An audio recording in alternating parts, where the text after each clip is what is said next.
স্বাগত জানাই সকলকে আবারও আমার একটি ছোট্ট মিনি ব্লগে। কেমন আছেন সবাই?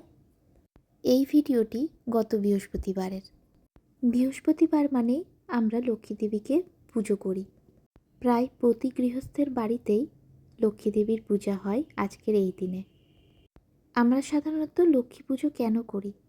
শুধুমাত্রই কি সম্পদের জন্য? না, লক্ষ্মী দেবী শুধু সম্পদই দেন না, সৎ চরিত্রও দেন।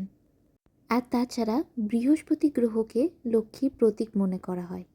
তাই আমরা লক্ষ্মী দেবীকে সন্তুষ্ট করার জন্য লক্ষ্মী পুজোটি বৃহস্পতিবারে করে থাকি। অনেকেই এই বৃহস্পতিবারে নিরামিষও খায় আর আমিষও খায়, কোনোটাতেই কোনো বাধা নেই।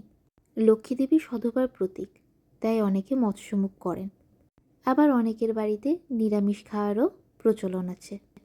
আমার বাড়িতেও আমি নিরামিষই খাই। আমরা যেহেতু মা কালী দীক্ষিত, তাই আমরা মৎস্য আহার করতে পারি সম্পূর্ণই নিরামিষভাবে রান্না করে। এবার অনেকেই বলতে পারে, মৎস্য আহার তা কি নিরামিষভাবে হয়? হ্যাঁ, হয়।